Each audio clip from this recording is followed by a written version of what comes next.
Hey, it's your girl Carmel Jean-Francois coming to you out of the New York City area, owner and founder of CFit Coaching, working with you on your health and wellness goals. Today, I have a guest, and I'm so excited about this guest. I'm so excited to introduce you to her and tell you who she is and why it's going to be a special union, because this is not going to be the last time that you see her.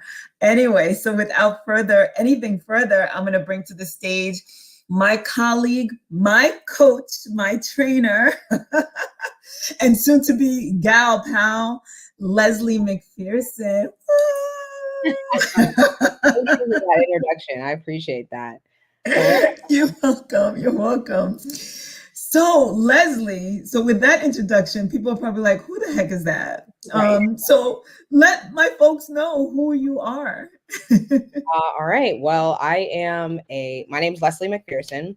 I am a personal trainer, a nutrition coach, a plant-based nutrition coach, and I help athletes build and maintain muscle while combating joint pain on a plant-based diet. So I work with athletes every day. Some athletes I work with it are not plant-based, but I do work with athletes every day. I'm a personal trainer. I do group fitness at a CrossFit gym in Pittsburgh, and I am also virtual. So I love it. I love it. So Leslie and I are studying together under the same coach, and we are both whole food plant based. We both work with folks who want to be healthier, want to be stronger. I'm more in the nutritional space. Leslie is more in the fitness space. Am I right? honestly, my passion's really the nutrition side of it, but Wow. I have more reps in the fitness side. So, Got it. Got it. Got it. So stay tuned, because towards the end, we're going to tell you a little bit, not towards the end, we're going to unravel it pretty soon as to why Leslie is going to be a little bit part of my life for quite some time, and why you're going to be seeing a lot more of her on my channel. But for now, I just kind of want to, I still have this, and let me just take that out. I want to kick it with you a little bit, Leslie. So you said that you're pretty passionate about nutrition, but you have more reps in fitness. I love the way you worded that. Tell me a little bit. I want to hear a little bit more on the fitness side, because for a long time, Leslie, fitness was my jam. It still is. It still is. I just found myself recently becoming very, very impassioned about nutrition and how much it really affects everything we do, say, wear, breathe, talk, like everything. right. So tell me a little bit about how you even got into fitness. Like, at what point in your life did you say, "This is what I want to do, mommy"? If that was even a conversation. So when I was real young, I wanted to be a lawyer, just basically so I could tell people what to do. But that didn't happen. So honestly, I was always into sports. I was a tomboy when I was a young kid, and then also I was always a daddy's girl, and my dad is like a sports fanatic. So I was always like up under him watching sports, and it was just one of those things that I just always loved. I started playing basketball when I was 7, and since 7, I was in love with basketball and sports and just like getting fit and running around and sweating and everything that comes with it. So it's pretty much been in my life forever. And then when I graduated high school, I dabbled a little bit in coaching. And then when I went to college, I played hoops in college, and I started to look at like, oh, how can I kind of make this into like a career? It was kind of a hobby at first, and it was just something I did Right. on the side. And I was like, I kind of like this. And then I went to personal training school. So it was a year-long course, and it was like half in the classroom and it was half hands-on in the gym. So me and my sister actually both did that together. And then we became freelance personal trainers for about a year and change. And then I started to work in an actual gym, and that's kind of my in a nutshell story of that. But fitness has always been very much part of my life and always I will. love that. I love that. And as you're talking, I'm like, her teeth are so white. You have great teeth. So, Just saying, just an observation. I love that. I love that fitness has always been a part of your life, and your dad had a big part to do with that. Interestingly enough, that's not how I started out at all. My mom, I always knew my mom was a tomboy, and I always felt like that connection with my mom because I was very much a tomboy. So I think she was able to tolerate that, probably even encourage that in me right. because she knew how she was, right? I remember seeing I'm Haitian American. My mom grew up in Haiti, and I remember seeing photographs of her on her bicycle. Now that was in her dress. And that was in something in black and white photos, mind you. Yeah, I'm definitely giving my age. And it wasn't something that like her peers were doing so much, but my mother loved riding the bike. She loved everything physical. So I grew up as a tomboy as well, but fitness wasn't around me. Nobody was watching sports. Dad was too busy to take us anywhere to any games. I wasn't into basketball. We weren't playing hoops. That was the boys' game, believe it or not. And even though I was a tomboy, I guess if I was interested, I would have found my way on the basketball court. So that just wasn't it for me. But I loved the idea of being strong. I loved the idea of playing with the boys, just like being as strong as the boys. Right. But I remember being very young and seeing my cousins bodybuilding magazine. And I'm flipping through it. It was a male magazine, but I'm flipping through it. And maybe there was one or two articles about the girls in the game. And I'm like, now I put that in my back pocket, literally back in my subconscious mind, and I didn't think about it again until in 41, I think it was 40, 41, I started thinking, I want to compete. And I didn't even think that. But in my subconscious mind, I was kind of like playing out something that I had definitely been enamored with as a child, looking at my cousins and my brother's muscle fitness magazines, thinking that these women looked so powerful and confident and badass, just badass. But I'm going to rewind it a little bit because although I didn't get to do any sports in school, I always loved to run. And I always felt like I was competitive. And I didn't get to do anything competitive, like long term, until I was the year before I graduated college. Somebody that I know opened up a dojo in my neighborhood, and we kind of bartered. I did his flyers to circulate them around in the neighborhood because I'm a little bit artistically inclined, and he let me train. And I bought my sister and I bought my friends. Dude, we were in that dojo for the next 2 or 3 years. We got our black belt and everything. Wow. And that was yeah. So I'm a black belt in karate, low key. Yes. We trained like it was up the block. So if we weren't at home, we were at the dojo. We trained every day. We ate, like drank, slept, everything. Everything was karate. But it was a good time. It was a free time. Again, I was just graduating college, 20 nothing, with nothing else to do but go train, right? Look cute, hang out with my friends, and be strong. And walk into a place like, yeah, we trained. Like we were so cocky. It was a mess. But so okay, tell me about the nutrition part as far as you're concerned. Like you said that your passion is nutrition. How did that get started? Where did that come from?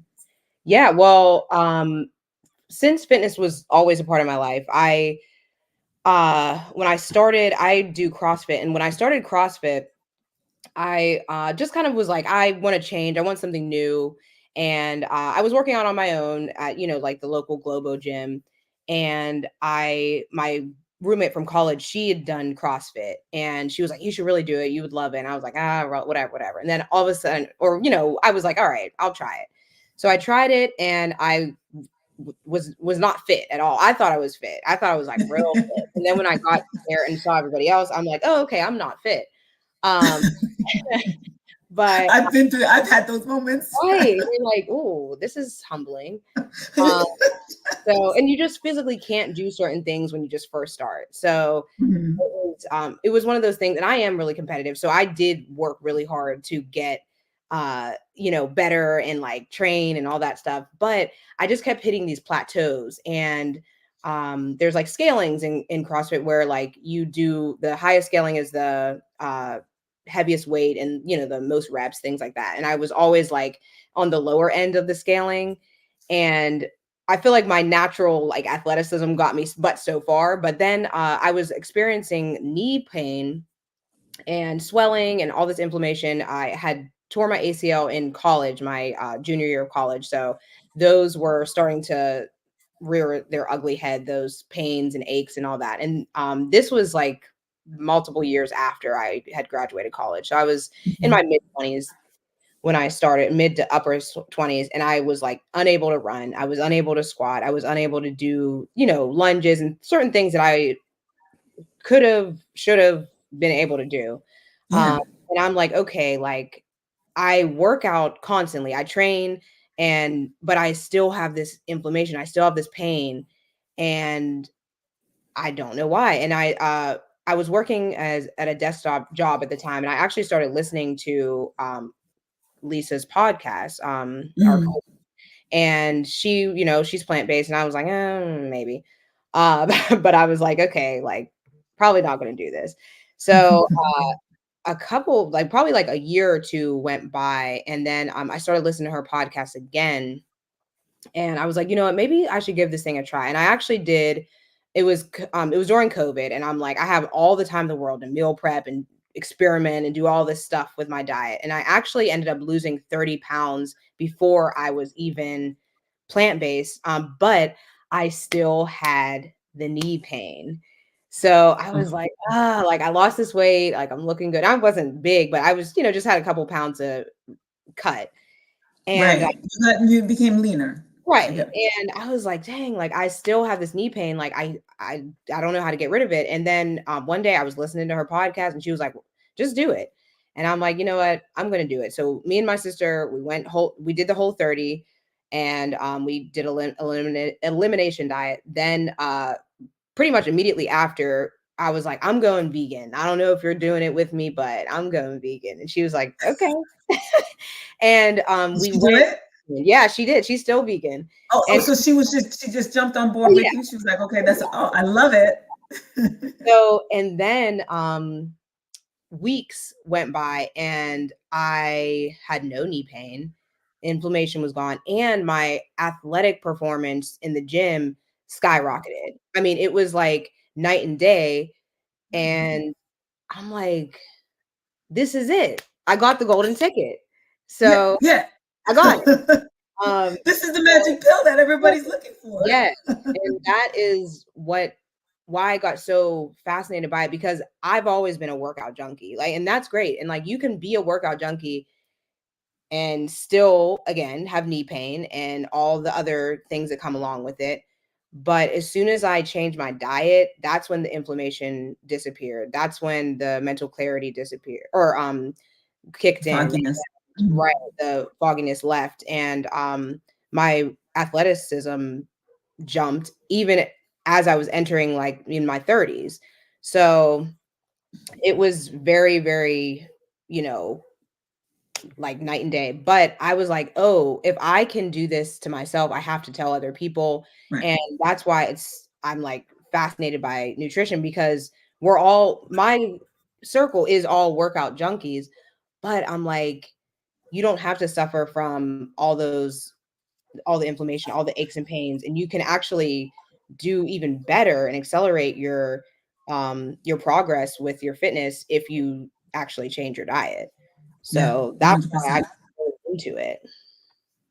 Yeah, So, yeah, I have a very similar story as well, because when I became whole food plant-based, that's when I felt the same way, Leslie, like, oh my God, like nobody else knows about this. Like they're really not paying attention. They're not trying to hear me. I'm like, but everybody, and everybody's like, just yeah, down somewhere, right? and that's when I became very, very passionate about nutrition as well, and teaching myself and reading and listening to different, even opposing views. I'm really into opposing views. I Me love too. listening to the people, the naysayers, right? Yeah, Me and too. Right. And we almost have to, because that just kind of like it sets us up to know and understand where other people are coming from. Some people Right. feel very, very strongly about it. Some people are just kind of like, oh no, it's keto, baby. It's keto. And I'm Right. like, I've met a few of those too. It's like, okay, you do you, and I'm gonna Right. do me. Yeah. Right. But And that's the mhm. biggest thing too. Like, are we trying to, what's the goal here? Are we trying to be thin or are we trying to be healthy? And that's a lot of times where I get like, there's a lot of gray area with like some of these, diets that aren't really sustainable. It's very controversial. It is. It really is. Very. It really Because is. they believe that they've got the golden ticket. They're Right. like, no, honey, you think that you got that. That's I've got the 14 karat gold, you got gold plated. They think Right. that so there's different schools of thought in that area as well. Right. Right. But Mhm. it's definitely like it's a health thing. I mean, the end game here is health and longevity and wellness, right? Yes, Or is yes. it just like I'm trying to be skinny or look a certain way, which is great, but what's underneath? You know what I mean? What's What's underneath? underneath that exterior? You can look great and be completely unhealthy inside. So, So, very much. So, like I was explaining to you a little bit earlier when we were speaking, 2 years ago, I want to say 2.5 years ago now, I looked mhm, pretty much like this, Leslie. I didn't look much different than I do now. And yet, my doctor calls me and she panicked. She was just kind of like, you're pre-diabetic. You have fatty liver disease and your cholesterol. She's like, what's going on with you? And I'm like, I don't know. You're my doctor. You tell me what's going on with me. And just to say that back then I was a coach, Leslie. I was coaching people back then, and I was training people back then. But I didn't know what I knew now. All I cared about, I was one of the ones who cared. All I cared about was low calories, high protein. That's all right, I cared about. You give me anything, and it could be packaged. I didn't care. I knew my food was created in a lab. You couldn't tell me nothing because it was high protein and low calories. I was like, I'm good. Look at, did you see my guns? Right. right, So so when I came up with that diagnosis, and I changed the way I ate. Oh God, that was a game changer. Now I'm like, did you know? Did you know? Did you hear? Did you hear? And right, trying to to let everybody know that right, yes, this was more health than right, just what I look like on the outside. And right, Leslie, we're entering that age and that stage where our peers are starting to come up with ailments and right, illnesses and chronic conditions that they're right, seeking now. They still want to be strong, right. and they know we're starting to understand and realize the importance of movement, Mhm. and but they want to feel healthy. They want to wake up without those joints and aches that you were talking about before. Right. Yeah, it's definitely one of those things where it's like, "Oh, okay, now I get it." And it's starting to click, but at the same time, there's that mindset shift that we need to tap into with Mhm. our athletes because sometimes even like a scare of death isn't even enough, which is kind of crazy. Like people Okay. would rather die than to change their lifestyles. But Is that burger really worth it? Is that really right. worth it? Mm. So it's tough. It's definitely it's a tough pill to swallow. And working with clients, especially in the nutrition side of it, is like I find a lot of like weight stigma and just like trauma from Mhm. childhood of like looking a certain way because like we kind of grew up in that era of in our parents too of like fat free and like low fat and like you have to look a Right. certain type of way or you're not considered worthy and that's the kind of thing I'm like we have to break um that cycle of thinking that way about us because one, our worth doesn't, equal our size.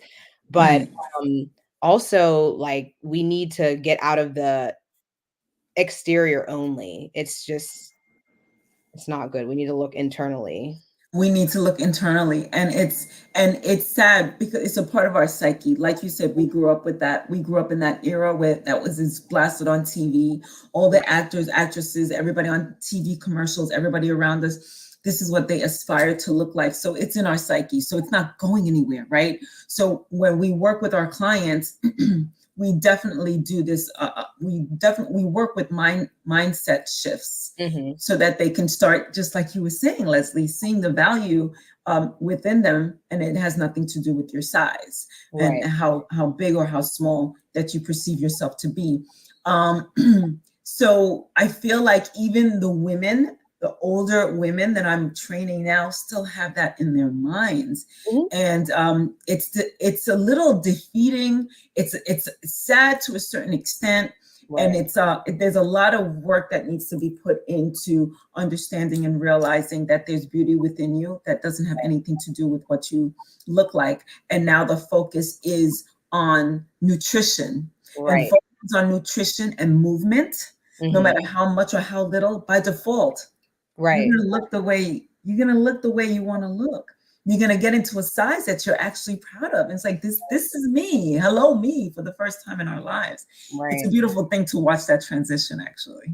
It is. It really is. But we have to have all of the pieces of it. We can't just have the the movement, only the movement, or only the diet, because typically it is just the movement, but the diet sometimes comes in and it's just, we think that we can outwork a bad diet, and we really can't. We really cannot. In We've fact, tried. there's that 80-20 ratio, right? So 20% is exercise and 80% is what happens in the kitchen. And Right. I really believe that, right? Because how we fuel our body really impacts how we move and how we show up. Sorry about that. How we show up in the world. Right.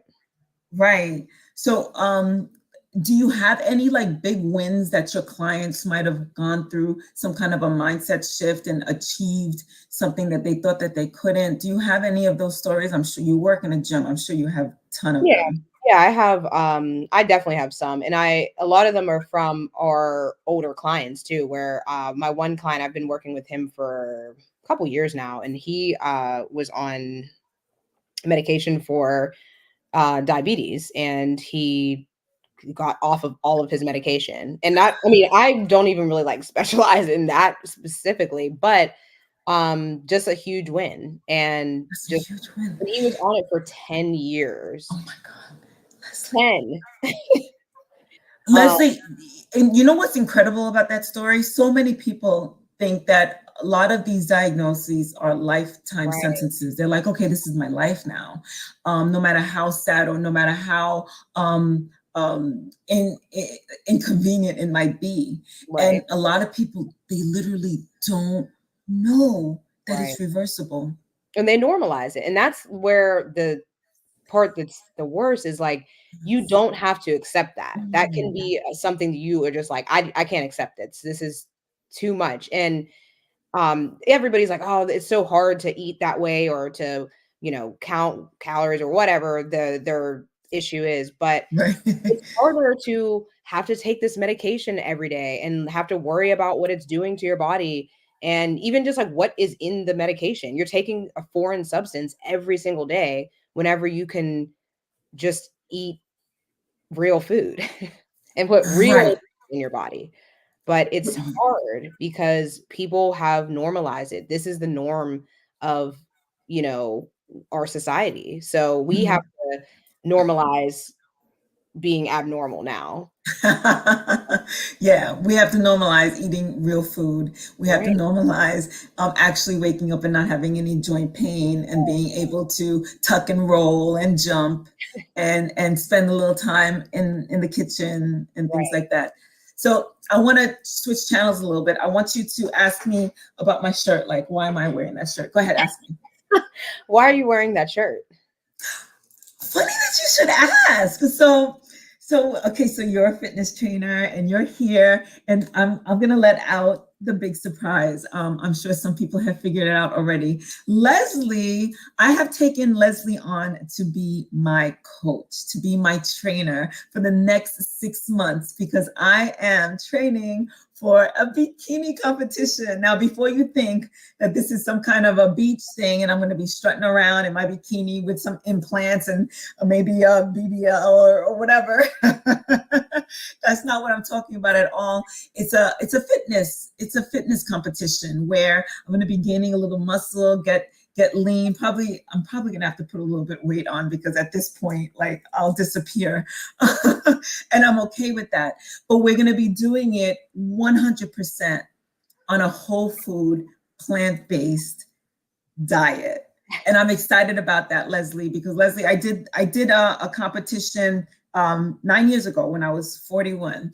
And I did it by eating fish and chicken. And you know what? It was, I appreciated that journey, because it really helped me appreciate food in a very different way, because I cut back on all kinds of sugar, all sugar.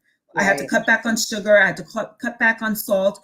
All I ate were these proteins. I really learned to appreciate the taste of food without salt. That was really interesting. I didn't think that was going to happen. It did. And I was just like, oh, and I was able to sculpt my body into something that I never thought that I would do. I was one of the women in my cousins and my brother's magazines, and it felt so empowering. I did not place, but I was okay with that, because my prize was what I looked like. Right. But, and that I did it. I did it through sheer will, determination, knowing that I would. Right. I did it by preparing my own meals and actually carrying my meals with me. And when other people were eating, I said, I got my lunch with me here. Right. I wanted to do it. Nobody forced me to do it. This was my decision. I took complete and total pleasure in it. Right. So here I am. This is my 50th year. I'm going to be 50 in July, and I want to cross the stage as a 50-year-old woman and say, 50 never looked so good. So now that brings me to say, but Carmel, what does that have to do with your shirt? Go ahead, say that. Carmel, what does that have to do with your shirt? Okay, I'm so happy that you circled me back around. So this is P90X. This is P90X, and I'm definitely dating myself, but I already told you my age, so it doesn't matter. About 20 years ago, I jumped on that P90X train, right? So P90X, I think, had just come out. I saw some ads, and this was just about the time I started getting into fitness. It was after my car accident, and I don't know if I've told my story on my YouTube channel before, but I had gotten into a serious car accident, broke myself up pretty badly, started exercising at home, got myself so strong. I was completely impressed with how strong and resilient my body was to be able to recover after so much.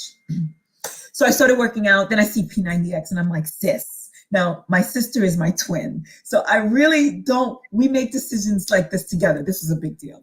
I'm like, sis. She's like, sis. I said, Mona. She said, no, I don't want anything to do with that. But we did do it. We did it together. Oh, good. It was a 90-day program, exercise, weightlifting. We went from 3 and 5 pounds to lifting 15 and plus pounds. Wow. And we sculpted ourselves quite nicely. We did it on the TV, right? Putting in our DVD and pressing play. And we did it every day. We were so consistent and so good. And I actually had biceps. For the first time, I'm like, oh, I have biceps. I've got this little thing in my shoulder here. And so that was my first step into the fitness world. It taught me how to use dumbbells. Many women go to the gym and they're afraid of the dumbbells, and they stay at the machines, the circuit machines, which is fine because we promote movement of any kind. Right. But I knew how to use dumbbells. So I felt empowered in and of that itself. The fact that we completed a 90-day program with dudes with muscles on the TV screen. And the fact that we did that now to this day, that was from beachbody.com. I'm still a Beachbody girl. I will always be a Beachbody girl. I always tune in and do their workouts and exercises. And P90X is my go-to. I did like 2 of his workouts last week on P90X.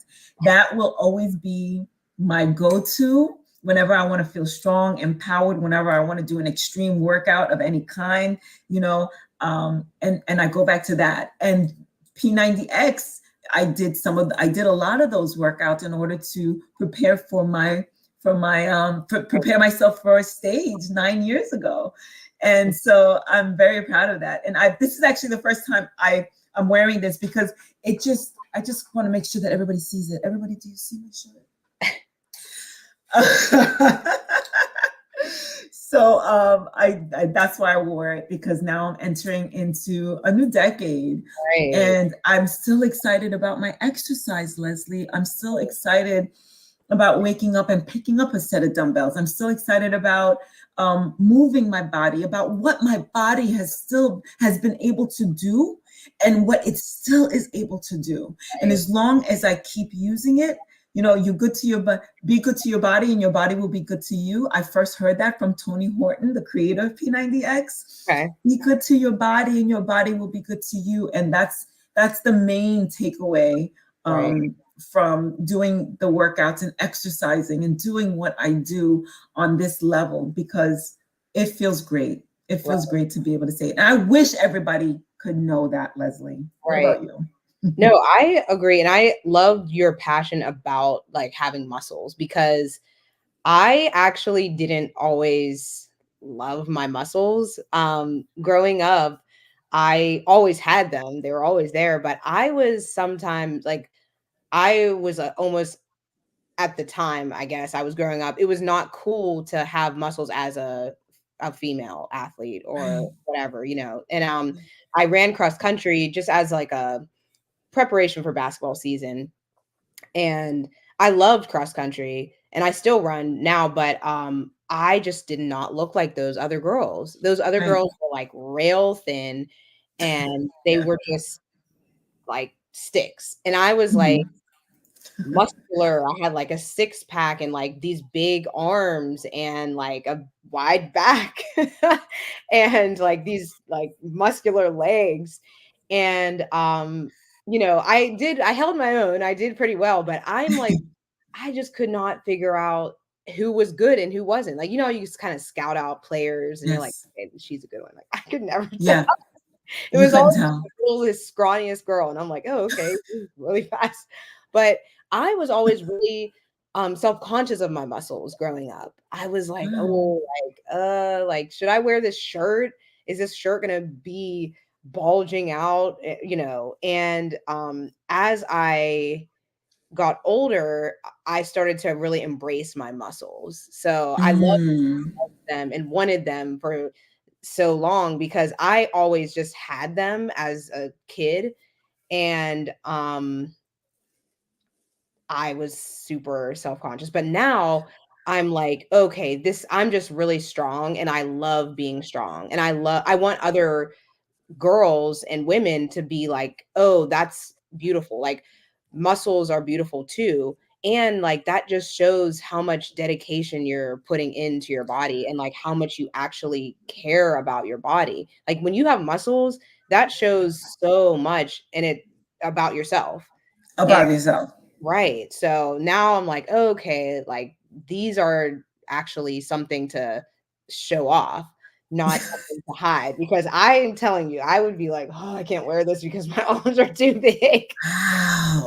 Wow. Yeah, it's opposite for me. But then again, you know, I grew up differently. I grew up without muscles, and I grew up, I want to say, I told you I'm a twin. I was the fat twin. So I spent a greater portion of my life trying to lose that weight. And once I did, my next goal was I want to work out. And I got into the place where I worked out. And then I felt good and I felt strong. But then my next goal was I want to look like I work out, even when I'm not flexing. Yeah. And so that's when the obsession with my muscles came in. And then I remembered the women in my brothers and my cousins' muscle magazines.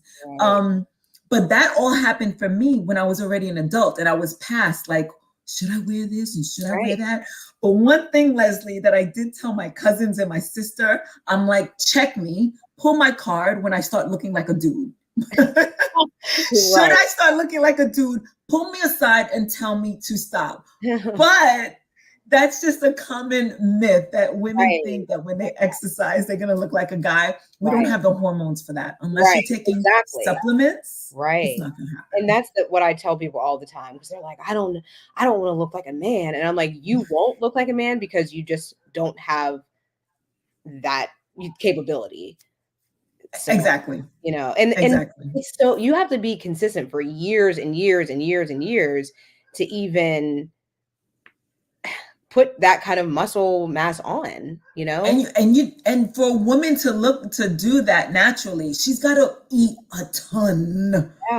Yeah. She's got to eat a ton and gain the weight in order to convert much of that into muscle. Hormonally, we're not designed to look like that. So that's not even an issue. So when people tell me that, I'm just kind of like, no, it's not going to happen. Unfortunately, you don't have it. Yeah, it's not going to happen. So Leslie, I want to be mindful of your time. I want you to tell folks, I don't know, tell folks what is your message? What is it that you want folks to know that's coming out of Leslie McPherson's mouth? Basically just to embrace your health and to always know that your worth does not equate to your worth, and to eat plants and just eat real food. I mean, real simple. Just eat real food, move every day, and take care of your body. So yes, move every day and take care of your body. Yes, so important. Important. Where are you based out of? Where are you located? So I'm in Pittsburgh. Okay. Yep, it's the Steel City. Yeah, we're gonna be, guys, stay tuned. I'm gonna be visiting Leslie. We're gonna have a whole weekend. Listen, you're just gonna be seeing a lot more of this woman, and we're gonna be together, and it's gonna be fun, and we're gonna work out and sweat and run and lift and eat and cook, all the things.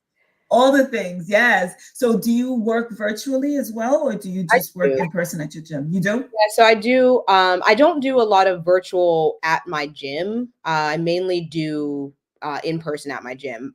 For Muscles by McPherson, I do a lot more, pretty much all virtual for Muscles by McPherson. So I've had, like, I do have like a couple virtual clients at the gym, but that's a little bit separate than at the gym.